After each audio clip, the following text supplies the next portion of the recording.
Assalamualaikum warahmatullahi wabarakatuh. Saya akan menceritakan tentang Raja Zulkarnain, seorang raja yang soleh.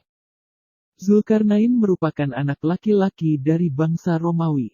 Beliau lahir sebagai anak tunggal dari orang tua yang paling miskin di kotanya. Sejak kecil beliau sudah memiliki sifat dan akhlak terpuji, serta dikenal sebagai anak yang soleh. Zulkarnain tumbuh menjadi sosok yang bijaksana dan bersahaja. Dalam perjalanan hidupnya, Zulkarnain diberi kekuasaan oleh Allah Subhanahu wa Ta'ala untuk memerintahkan bumi. Beliau menjadi seorang raja yang memiliki kekuasaan yang sangat luas, sampai bisa menyatukan belahan barat dan belahan timur.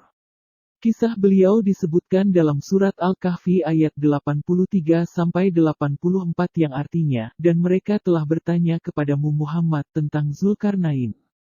Katakanlah, akan kubacakan kepadamu kisahnya. Sungguh, kami telah memberikan kedudukan kepadanya di bumi dan kami telah memberikan jalan kepadanya untuk mencapai segala sesuatunya. Kemudian beliau menempuh perjalanan jauh hingga akhirnya tiba di belahan barat. Di sana beliau menemukan suatu kaum yang tidak beragama. Zulkarnain mengatakan seperti yang dijelaskan dalam Al-Quran, barang siapa yang zalim, kami akan menghukumnya, lalu dia akan dikembalikan kepada Tuhannya, kemudian Tuhan mengazabnya dengan azab yang sangat keras. Namun adapun orang yang beriman dan mengerjakan kebajikan, maka dia mendapat pahala yang terbaik sebagai balasan. Dan akan kami sampaikan kepadanya perintah kami yang mudah. Al-Quran Surah Al-Kahfi 87-88.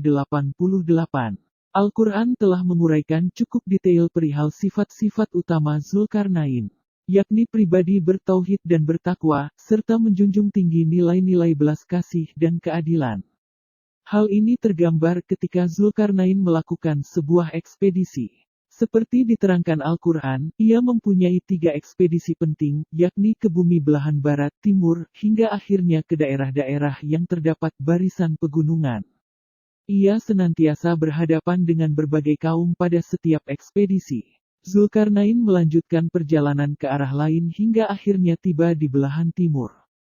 Beliau melihat matahari yang bersinar di atas suatu kaum, yang tidak memiliki pelindung dari cahaya matahari.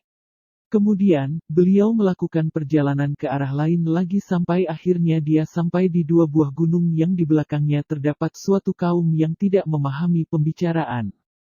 Lalu mereka berkata bahwa Yakjuj dan Makjuj adalah makhluk yang akan membuat kerusakan di bumi. Sehingga mereka menginginkan bantuan Zulkarnain untuk membuat dinding penghalang di antara mereka, dengan alih-alih akan memberikan imbalan. Zulkarnain berkata bahwa apa yang telah Allah Subhanahu wa Ta'ala berikan kepadanya itu lebih baik daripada imbalan. Sehingga beliau mengatakan kepada kaum tersebut untuk membantu dirinya membuat dinding penghalang antara mereka dengan Yakjuj dan Makjuj dengan menggunakan kekuatan. Dinding penghalang tersebut terbuat dari besi yang dipotong-potong sama rata, kemudian dipasangkan di antara kedua gunung itu. Zulkarnain meminta kepada mereka untuk meniupkan api pada besi tersebut hingga menjadi merah menyala, kemudian beliau menuangkan tembaga mendidih ke atas besi api itu. Sehingga Yakjuj dan Makjuj tidak dapat melubangi dan mendaki dinding penghalang yang telah dibuat. Zulkarnain berkata seperti yang telah tertulis di dalam Al-Quran yaitu, dinding ini adalah rahmat dari Tuhanku, maka apabila janji Tuhanku sudah datang, Dia akan menghancur luluhkan dan janji Tuhanku itu benar. Al-Quran Surah Al-Kahfi 98. Salah satunya adalah sebagai contoh dan pelajaran kepada seluruh manusia di bumi. Yakni agar mereka tidak congkak dan angkuh ketika memiliki kekuasaan yang besar di tangannya. Pada hal ini beliau menjelaskan apa yang telah ia lakukan merupakan petunjuk dan rahmat dari Allah Subhanahu wa Ta'ala dan apabila Allah telah menjanjikan sesuatu pada hambanya maka janji Allah itu akan datang. Dari cerita di atas kita dapat melihat sifat yang terpuji dari seorang Zulkarnain, yang dimana beliau memperlihatkan kelemahan seorang hamba yang tidak dapat melakukan sesuatu tanpa pertolongan Allah Subhanahu wa Ta'ala.